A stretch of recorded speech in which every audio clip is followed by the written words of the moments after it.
I hope everyone had a great lunch. Now the tough part is staying awake. So before getting started, imagine this. A single threat actor targeting various entities and researchers, the government, and unsuspecting professionals, especially in the South Asia, with tools both that are very well known and custom rats. So that's not fiction. It's exactly what this new APT group that we have uncovered tells. So in the next few minutes, we are going to break down how this group has evolved its TTPs since last year and what it means for every one of us. So a little bit introduction. I'm Sathwik, senior security researcher working at Seqrite Labs, Quick Heal for the past 3 years, where we hunt specific APT groups in South Asian region and perform threat intelligence, malware analysis. And you have my colleague. Thank you, Sathwik. Hi everyone, I'm Subhajeet Singha, working on the same team as Sathwik. So on the same domain, security research and APT research and all those stuffs.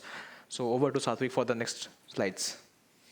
So the agenda will be, firstly, we'll introduce you to our new group that we are tracking as UNG0002. Look at its timeline of events since last year, that is around May of 2024, till the recent 2025 campaigns. Look at its two specific operations that are tracked as Operation Cobalt Whisper and Operation Amber Mist. And then finally, unveil their infrastructure. Look at how we hunted their initial access vectors, their infrastructure, what are its previous overlaps with other APT groups, and then finally end it with the conclusion.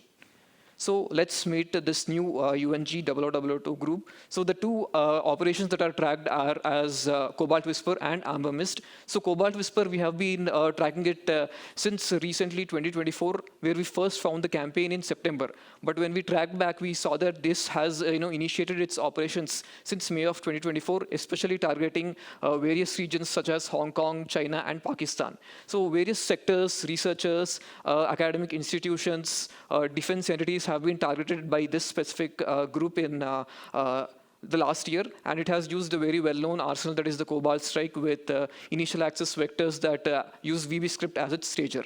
And the second operation is we have termed as Amber Mist, which we have seen active since January of 2025, with the same targeting of Cobalt Whisper, but completely different targeting of sectors, where it has used AI-based lures, gaming industry themed and IT sector themed lures, and it has shifted its complete arsenal from that of Cobalt Strike to various custom tooling like Shadow Rat, Inet Rat, and also a new DLL implant that we have termed as Blister.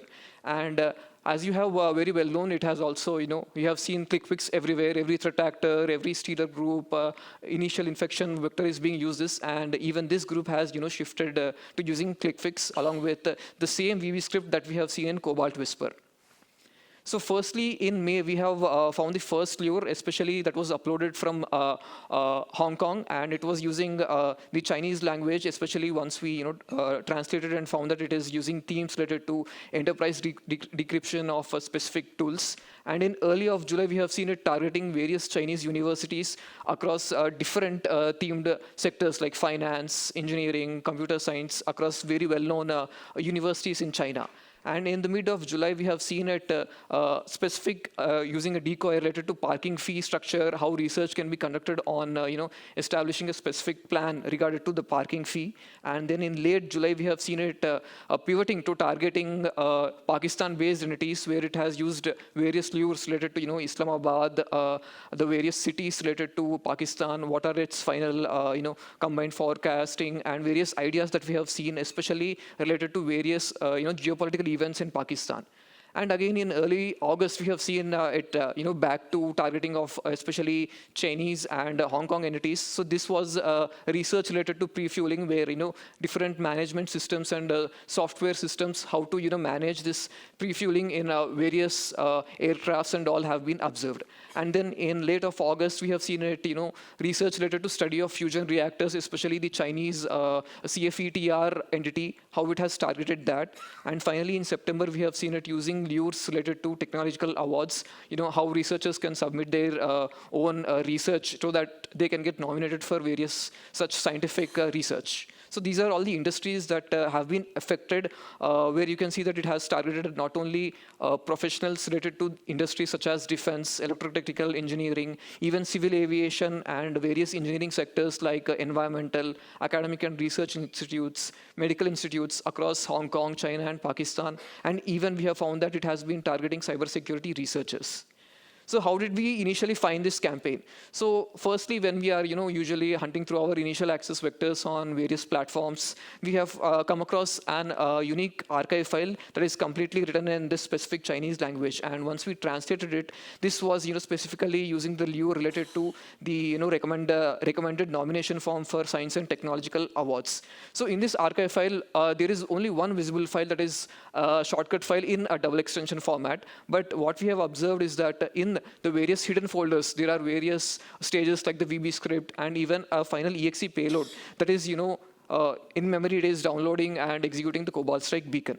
So this is the infection chain where the initial infection vector, that is the spear phishing, is used to attach this archive file, and this once opened, once this contains the shortcut file and then it is clicked, it immediately uses the W script, that is the Windows utility, to execute whatever script-based files are there. So here in our case, it is using the VBS script where it was named different formats like Office 365, Cache and DS Store. And then what this VB script does is it sets up the persistence scheduled task for the specific Cobalt Strike beacon, and parallelly it tries to execute and execute this Cobalt Strike beacon in the background, and in the foreground it shows all these decoy files to lure the victim. And finally, all the Cobalt Strike beacons that we have hunted were completely having similar kind of host headers that are related to Tencent, that is the specific ASN we have seen related to China. So this is the first decoy document where we have seen it targeting specifically the Electrotechnical Society, where it was using various theme like related to awards, for example the Scientific Science and Technology Award, and then how to submit this award so that researchers can get nominated for these awards, what are all supporting materials or videos and everything that has to be submitted. So not only the same type of decoy, but this was observed across multiple campaigns. So this is the other campaign where we saw using similar kind of themes, for example how to revoke someone's awards, so that you can get submitted or not, and what will be the disadvantages. So moving on to the technical analysis, this is the first LNK file that is found in our archive file. So this is a simple LNK shortcut file which is trying to execute W script, and this W script will execute the VB script that is present inside the hidden folder that is in this specific archive file. What this VB script does, it's basically mimicking specific management and generating compressed cabinet files from an MSI database.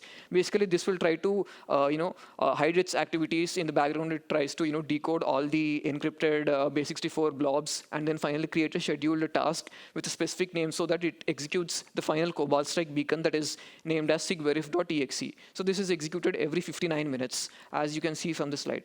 So this is the Cobalt Strike beacon. And what everyone knows is that it is a very well-known C2 framework used by a lot of threat actors. So we are not going to deep dive into this Cobalt Strike beacon, but what we saw is that it has targeting and injecting into the DLL host.exe to execute its payload. And finally, the host header, if you can see, that is exactly related to the Tencent based domain. So this is how we have hunted the complete chain. So initially we saw that the Cobalt Strike beacon is having a unique name, that is the IME broker, which is again a very well-known Windows utility to manage the input message editors and how to execute those scripts. So once we use this specific Cobalt Strike beacon, we extracted some specific artifacts that we have found the specific sequence of codes and the C2 infrastructure, and then we found that it was we identified almost 14 samples that are completely related to this specific campaign. All are of the same size, and they are having compilation timestamp of 2015, though the campaign is currently ongoing since 2024. And coming to hunting of the shortcut LNK files, we have tried to hunt the specific machine IDs that we found in this LNK file. So in this case, it is the laptop GUID that we have identified, and based on this, we found that these are additionally 5 more samples have been identified that are using wscript.exe to execute and load the finally Cobalt Strike beacon. So what we did is, instead of only checking for wscript, we tried to pivot and see that if C script is also being used to execute the hidden VBS file, and then finally lead to the Cobalt Strike beacon. So based on this, we have found additional couple of desktop IDs, and with this we have found a new additional campaigns. So these are the additional campaigns and the decoys. For example, it is targeting various Chinese or Hong Kong-based military entities, specifically the military operations that are being going on. And we have seen it targeting researchers and various entities related to the China fusion reactor, that is the CFETR agency. Then we have seen it for the first time trying to employ CV-based lures to target the professionals in the industry, specifically the research side, like the defense sector, electrotechnical, and various other medical research institutions. And it is again following the same pattern in these new campaigns, where Cobalt Strike is actually hidden in these files, and the decoy file is also present parallelly beside the shortcut file. This is when we additionally found that the same TTPs were being used to target not only China and Hong Kong-based entities. It was also targeting the Pakistan entities, especially the defense entities related to the government of Pakistan. And this was the first lure that we have found. When we saw that in September and initial stages before the months, we have seen it is using lures related to the ongoing geopolitical events. We have also seen it targeting not only the defense sector, especially the entities under the defense, such as the army, navy, and various other entities. We have seen it targeting the Chinese CERT. I mean, similar lures were found by us in these specific campaigns. So these are most of the archive uploads that we have tried to hunt, and if you see that all these were uploaded specifically from these geographic locations, that is the Hong Kong, China, and Pakistan, and all were mimicking their own targets. And this is how we hunted the complete Cobalt Strike, the C2 framework. So we have seen that it is using Tencent API-W and Tencent CS.com. So based on this, we have seen the behavior. So what all Cobalt Strike beacons these are getting communicated to. So initially, we found almost 80 plus samples. And then we tried to change our query to hunt for these EXEs and even DLLs that are loading Cobalt Strike in memory. And we found additionally almost 200 samples.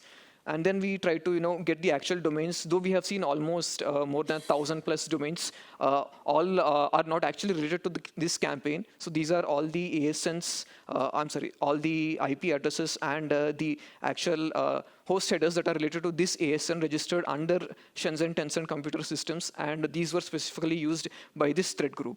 So now my colleague will walk you through the next campaign. Thank you, Sathwik, for a deep dive into Operation Cobalt Whisper. So next we'll look on to Operation Amber Mist. So our friend Cobalt Whisper has now graduated to Operation Amber Mist. So looking into the operations of Amber Mist, so there's a small or a iota of doubt that why do you connect Operation Cobalt Whisper and Operation Amber Mist under a single cluster? So if we go back to the 20th slide, I'm sorry, just give me a second. Yes. So here we could see that the threat actor is trying to, use this CV-based decoys. And along with that, their favorite lolbin, known as wscript.exe or C-script.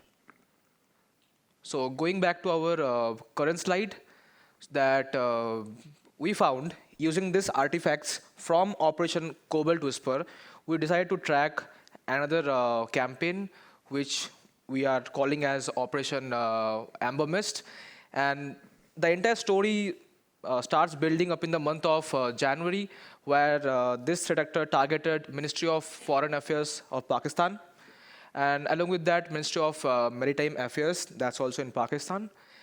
And similarly, using the same TTPs and implants, it targeted the AI and technological industry in China. That's in month of May, in the late of May. And other campaign, it was targeting the gaming industry. And in this campaign, they were using similar Mandarin or Chinese-themed decoys along with CV. And they were using DLL sideloading into well-known Windows executables, such as remote access phone book, the first one.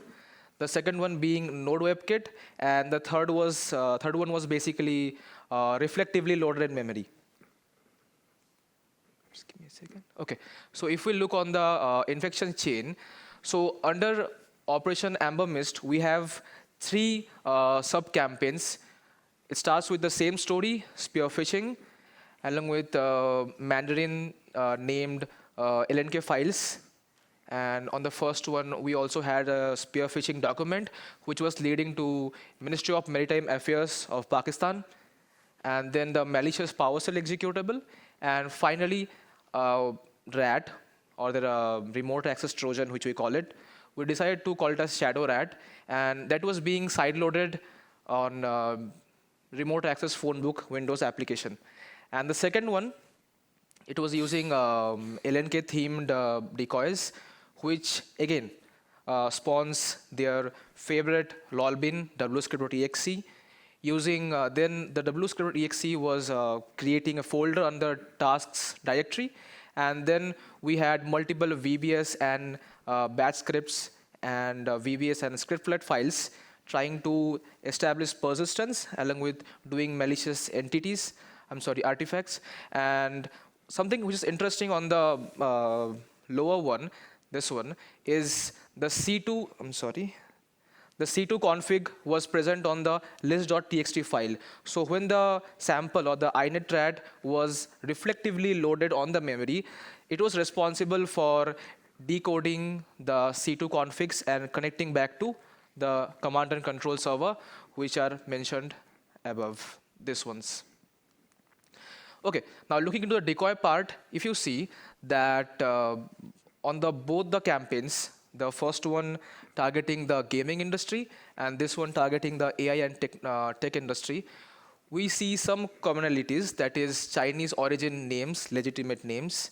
Then we have some social connections and skill sets, just looking like legitimate resume themed decoys basically. And along with that, the candidates in this resume have legitimate, let's say, experience, which was, made it legitimate for the victim or the end user, so they could execute these LNK files and not have an iota of doubt.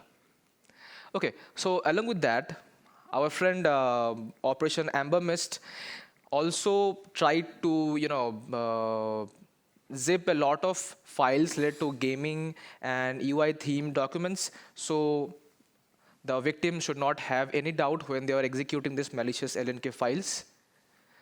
So now coming to the ClickFix part. So as we know, ClickFix is a very well-known and quite interesting technique used by a lot of stealers and also by advanced persistent threat groups in campaigns. So our friend was also using ClickFix to deploy malware. So one interesting artifact in this, that they did mention National Information Technology Board, which again is an Pakistani government entity.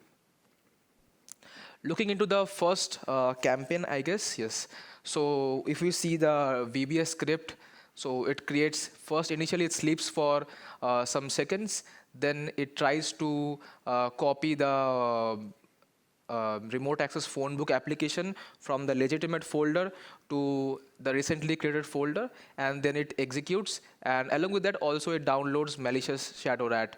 And the last but not the least in this PowerShell stager, that it was creating a scheduled task just exactly similar to our first campaign on Operation Cobalt Whisper.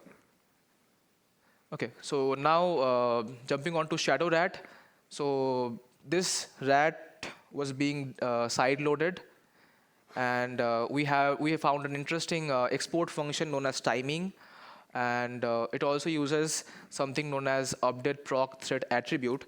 The interesting part of update thread proc attribute is non-Microsoft signed DLLs won't be loaded in this case when the malware analyst, or let's say the AV or EDR company, is trying to check the behavior of this malicious implant. Another interesting point is there's a small interesting PDB path which you can see C users the freelancer, and it goes by Mustang and Mustang.pdb. So the threat actor is trying to mimic the activities of Mustang Panda, so they're trying to copy the artifacts basically. Okay, so and this is the encrypted C2.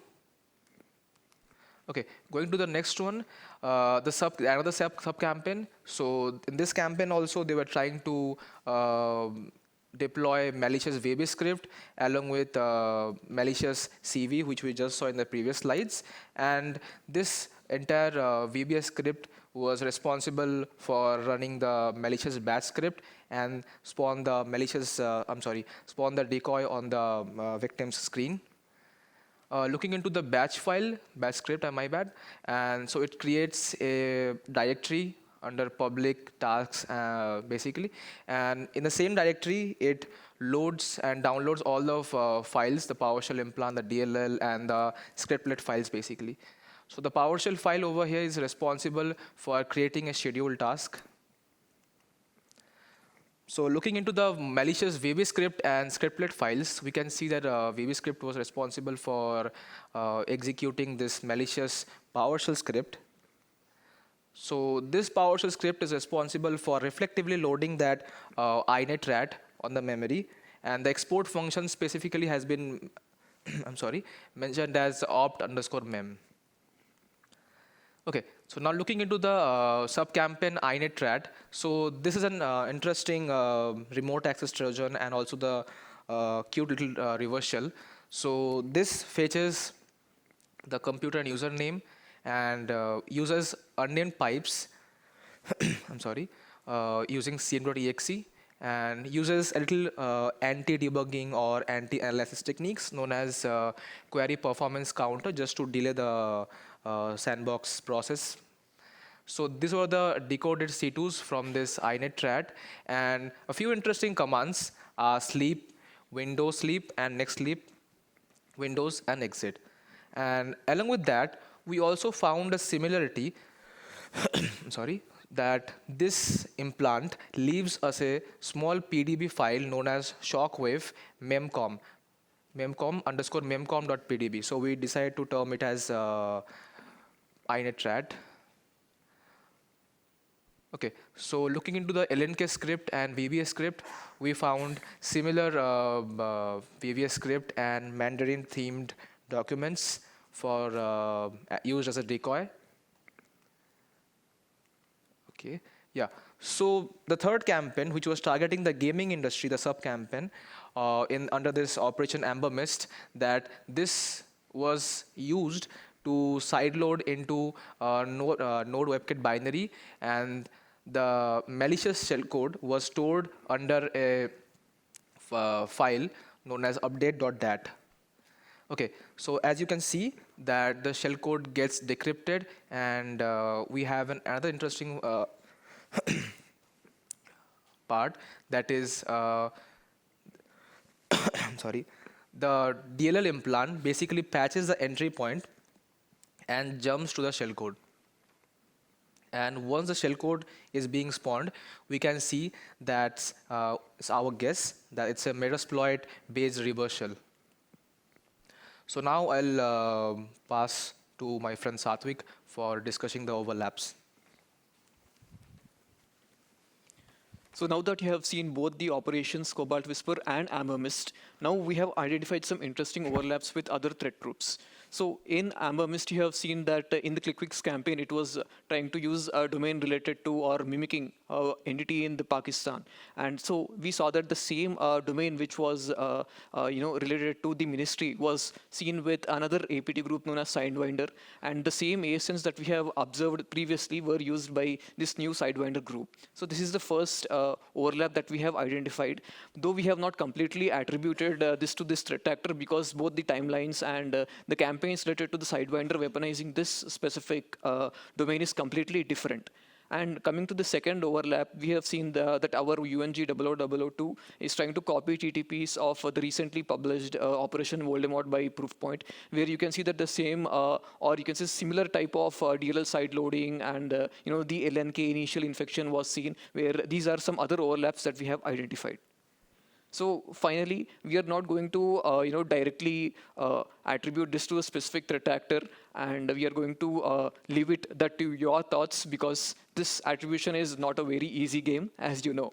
So as you saw that this is specifically targeting the South Asian nations, primarily entities such as researchers in China, Hong Kong, and Pakistan. And we have seen multiple overlaps between both these groups, such as shortcut files that are triggering the very well-known WScript Windows-based utility, which we have seen in both the campaigns. And firstly, we have seen only one CV-based lure in Cobalt Whisper, but now we have seen a lot of them in Amber Mist, trying to use various AI-generated and AI-related lures, specifically targeting professionals in this industry. So the first campaign, as we saw, was since 2024, and though it has stopped, I mean, around we have seen it ending September in 2024. That is the Cobalt Whisper. Again, back in Jan 2024, we have seen it, with new campaigns that we have termed as Operation Amber Mist.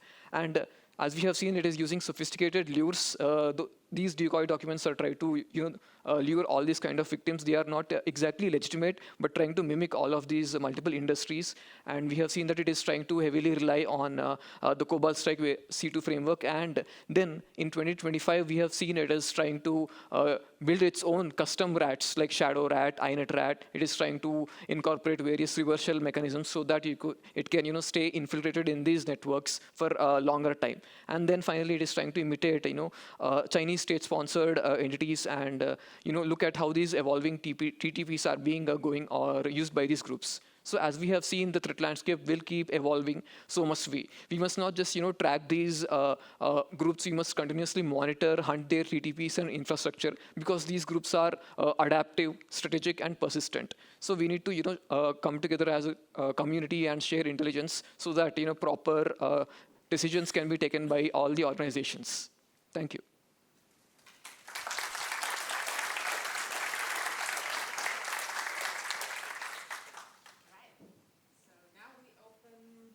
Open the floor for questions. Any questions? Yeah, please.